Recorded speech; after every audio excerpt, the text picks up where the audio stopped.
Yo, JD here, Tyrrell Lewis, and as you can see, back on F1 2020 as always.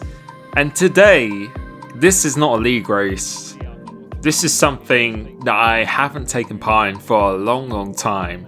This is actually an F1 Esports race, more specifically the F1 Esports Challengers around Monza and Suzuka today. And I was very kindly given the opportunity by Codemasters Formula One to take part in this because someone, unfortunately, LVA Brown, I believe, his wheel malfunctioned on this day, which is very sad for him, but hopefully he comes back for the remaining rounds. And therefore I was asked if I wanted to take part, and of course I said yes, because why not? And there's no expectation, it's just going to be something fun, and yeah, let's just see how we get along. And I was given 3 hours notice of this, and most of that time I was trying to set up my camera and my stream to be linked to the F1 broadcast. And we have Monza, a track that I definitely do struggle at to normally hook up a lap, and Suzuka as well, which is a good track for me, but it is the one-shot qualifying at Suzuka, and I hadn't really done too many of those laps right there. So it was going to be hard because these guys I'm racing against here, I race with these guys on a regular basis, but they have had a long time to practice this in all weather conditions as well, because the race is actually scheduled to be full wet round Monza. Such a bad first. I haven't done a single lap in the wet here, so getting the excuses out of the way, I was just looking to come in here and just do the best I could. I really enjoyed the experience, because last time I drove in F1 Esports, I qualified in 2018. I was signed by Renault, and when I was signed, I'd only been on the wheel for 2 months, because I actually qualified using the controller when I won the Spain qualification race. And in my first event in F1 Esports, I came 5th in the very first race, which was a great result. And then I came, I think, 8th at Baku in race 3. So, and ever since then, I've been managing teams. I managed Renault in F1 2019, came 4th in the constructors, brought Jan Otmir on board, and then with Alpha, now we have an awful brought Jarno over from Renault to there. We won the Drivers' Championship with him, even feel that bad, and came 2nd in the constructors. And this year there's many more things to announce coming yet as well, but I'm very looking forward to this season so far. But you can see here, this is my fastest lap I've done in the session. Done a 17.9, so we are currently in P10 as Antoine does a 17.4.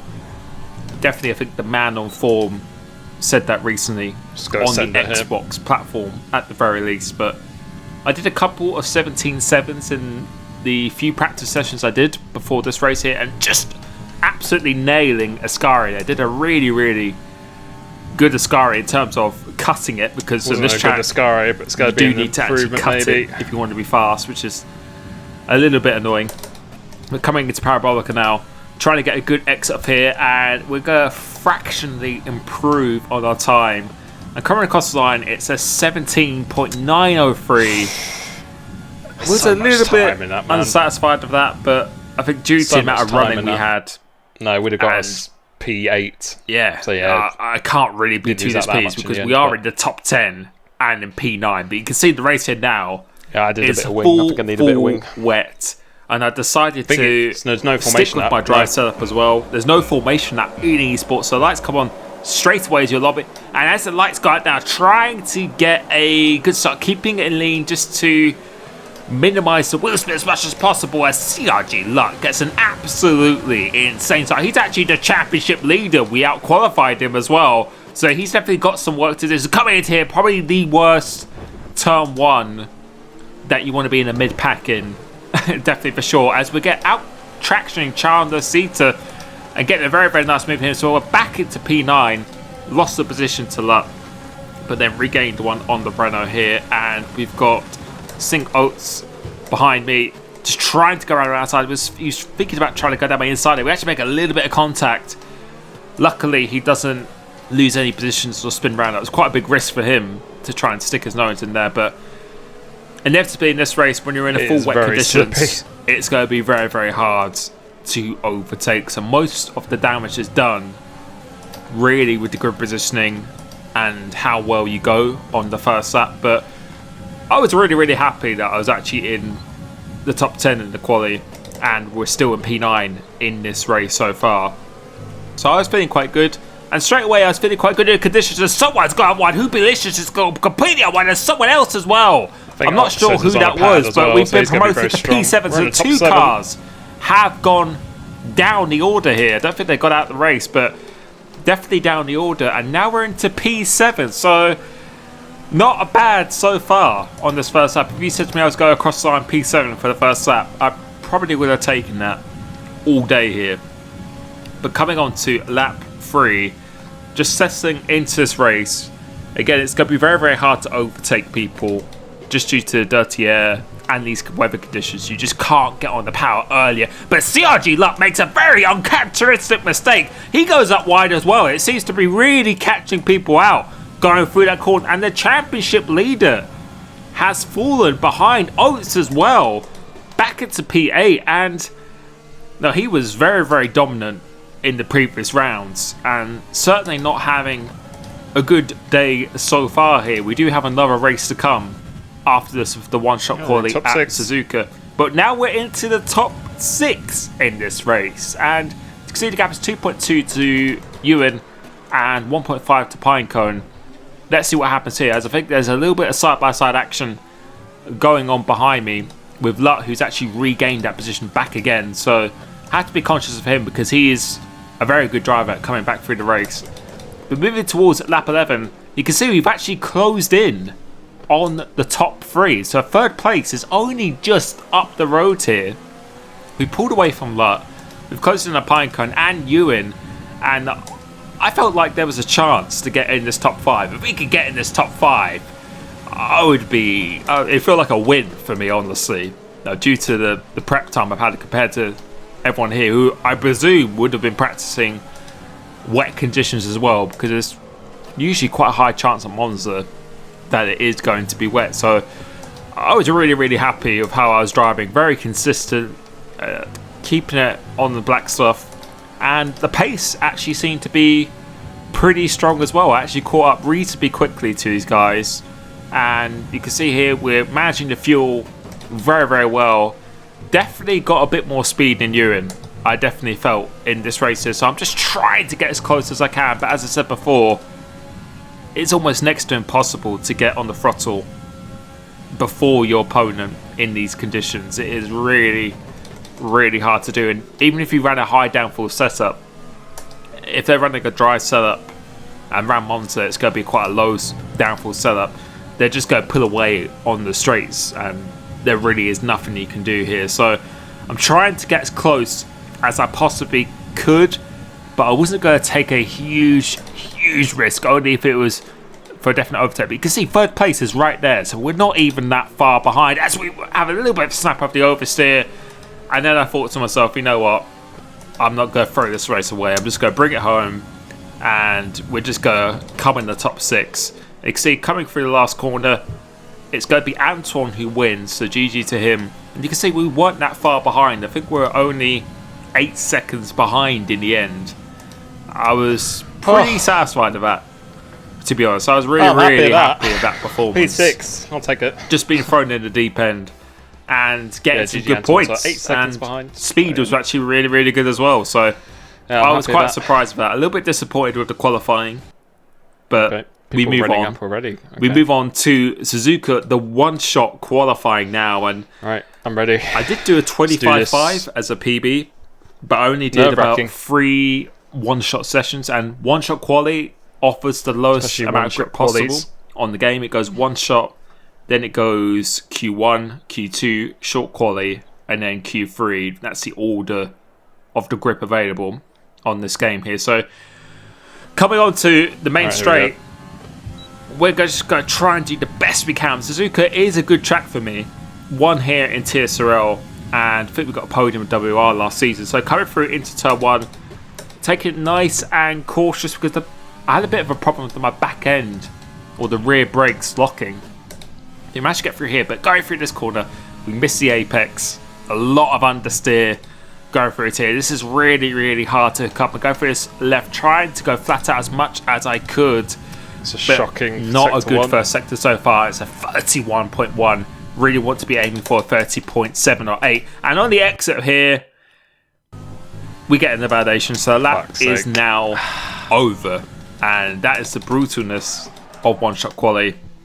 You have to do a fast lap, but you also have to do it within the limits, because you don't get any second chances. And coming across the line, it would have been a 25.9, so it was quite a poor lap. P15, GG. Really, regardless. And after the Monza race, there was no time to really practice it or anything at all. You just had to really I think I did one lap of practice afterwards, and you just had to jump straight into that transition from going from one track to another. Only been without warming 10th. up or anything is really, really difficult. If we can stay close. See, I think a 0.5 was how many laps in fact does softs go around here? Pole here. So we're going to start in P14. Laps, the good thing is we are on the mediums, which is actually a very good tyre around here.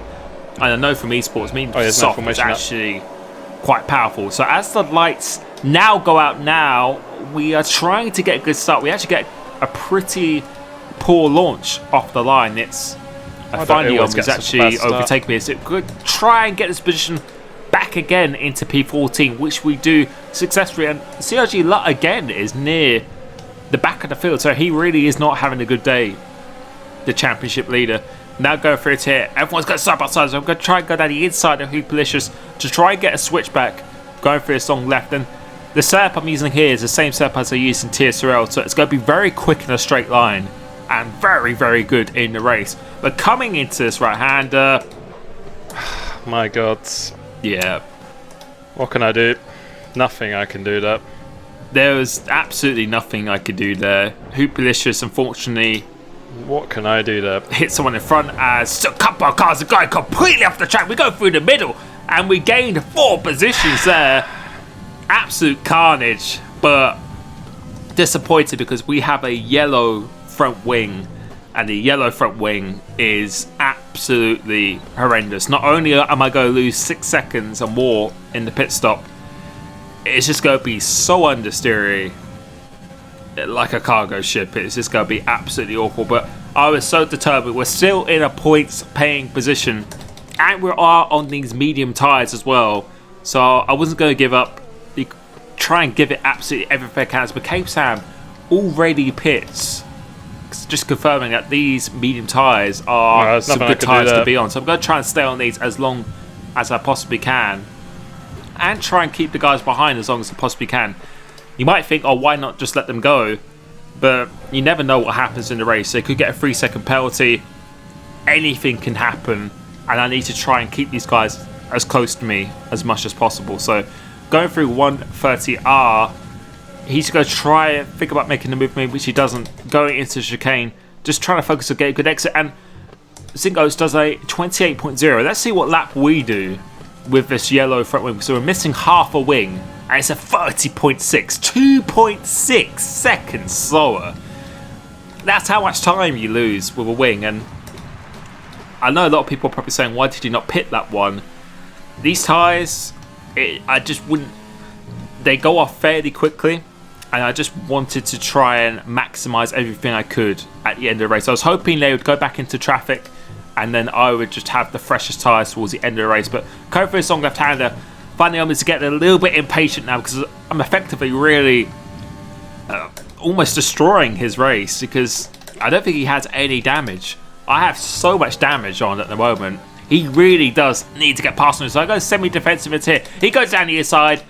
We think about turning in, but give him some space, and we're going to let him just have this corner. Not using any of the overtake on the exit here. But you're about to see his red light is flashing, so he's been trying very, very hard to try and overtake me. You can just see the chronic understeer we have going through this corner. Look at the understeer. It's absolutely disgusting how much understeer is. But now you're about to see the straight on speed of our setup. Is how many laps can I do? Very, very strong. As I'm asking how many laps you could do on the softs. Apparently you could do 9 laps or so with a reasonable speed. But you can see going through into here, the chicane, I'm going to have DRS on the exit.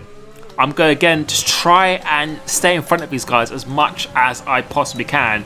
See, using a little bit of the rest of our ERS here, and you can see the straight on speed. We are just an absolute missile in a straight line. And what a shame we had this damage, because if we could have got through that without damage, I think we would have been in a very, very good position in this race here. But we have to move on. And coming through to lap 4, I wanted to pit this up, but my teammate has actually come into the pits. And we could have maybe double sacked, but on this game there's a glitch where you get held for an extra 30 seconds. So I was going to take that risk. I'm going to stay out, defend this position once again from finding the arm. You can see Pinecone is 12 seconds down the road here, staying out on these soft tyres for as long as he possibly can. But we're coming towards the end of lap 5. Now we decide to pit, and we're just going to try and absolutely bolt it towards the end of this race. But you will see, normally a pit stop is about 2.6 seconds. Change my wing. Let's see how long this one is. And yeah, this is depressing looking at this. This is a feeling you don't want, and it's 8.4 seconds. So very, very close to 6, about 5.8 seconds in the end. And that's a lot of time to lose here. You can see McCabe Sam is quite a way ahead. CRG Lutz, who pitted in lap 1 for these soft tyres, and I think he also had to change his wing as well, because I think he got involved in quite a bit of damage. So looks like if he didn't get any damage from that instant, then I don't know what to say. So I'm pretty sure he definitely had to change, as Leftid is actually out of his race. So Ferrari is parked in the barrier. So we are into peak 12 here, but now we've got a lot of work to do, and I think we'll just go skip on to laps. You can see finally I was coming at pits. Luck was about 4 seconds as we exited the pits in the previous lap. And finally has a 3-second time penalty. He's about exactly 5 seconds ahead of us at this stage. So we're just going to skip through the laps. Right now, I'm not trying to use my ERS. I'm trying to save it as much as I can towards the end of this race to hopefully come up against some other cars, because they are actually starting to encounter a bit of traffic. But you can see the gap is coming down very, very quickly, and we're able to really preserve our ERS at a pretty good level, using only a little bit on the straights each lap. But the goal is to try and get within the DRS zone by the last lap, and if anyone has a penalty up ahead, just use the freshness of these tyres to its full advantage. So you can see we've closed in about 3 seconds on Lutz in the space of 7 laps, 6 to 7 laps or something like that. So you can see the tyres are very, very effective, and I can also see that the red light is flashing as well. With the low downforce setup, I was able to go quite fast without using that much ERS. He's been on these tyres since lap 1, so his traction isn't going to be particularly great, as we don't really get a great exit either coming off this last corner. He's going to think about defending us, but I think then he quickly realises there's really nothing he can do here. So we're on to the last lap of the race. We're into P11. There is quite a few cars up ahead. There's 3 cars up ahead, and I think Fadi Omano has a penalty as well. He's the one leading this train, so I'm going to try and push as hard as I can now to see if I can get back within a points paying position, because McCabe Sam hasn't got a penalty here, and it's just a big shame because I feel our pace was really, really strong. Very strong at Monza, as we go purple in this first sector as well, which is showing we still definitely have some life within these tyres, as we were saving them quite well. We're coming onto the back of this train now, trying to use the rest of our ERS. We're going to use down this main straight and just try and do our best to get back within the 3 seconds of finding on. But he is on fresher tyres than us, fresher soft tyres in fact, than us as well. So he should be going roughly the same speed here, as we go use the rest of our ERS down here. You can see Lutter's already dropped out of the DRS zone as CRG Pinecone wins the race, so good job from him. We're going to go through 130R. Let's see how much closer you can see. We are gaining time on the cars up ahead here, going through this final chicane, just trying to be as close as I possibly can. Coming towards side, taking the shortest route, or we don't in fact, and now we do. And coming across side, we do the fastest up, but it is not enough. 3 tenths to get within the top 10. 3 tenths away after losing 5.8 seconds in the pits. What could have been? And I think it's not just the 5.8 seconds, it is just having that wing damage. We were losing 2.5 seconds a lap compared to what the lap time of the guys at the front were doing as well. So very, very frustrating. But honestly, coming back into F1 Esports with this last minute invite, I was actually pretty satisfied with the way I was driving. And recently, I've been really happy with the way I've been driving. We just need to really try and put all the races together. And if we do that, then I feel we can have some very, very strong results consistently again. So I'd just like to thank Formula 1 Gfinity for the invite. Thank you so much for your support on my videos and my streams recently as well. It really does mean so much to me. Hope you enjoyed this, and I will catch you tomorrow where I'm streaming SRC Silverstone. So stay tuned for that, and I'll catch you very, very soon. Peace.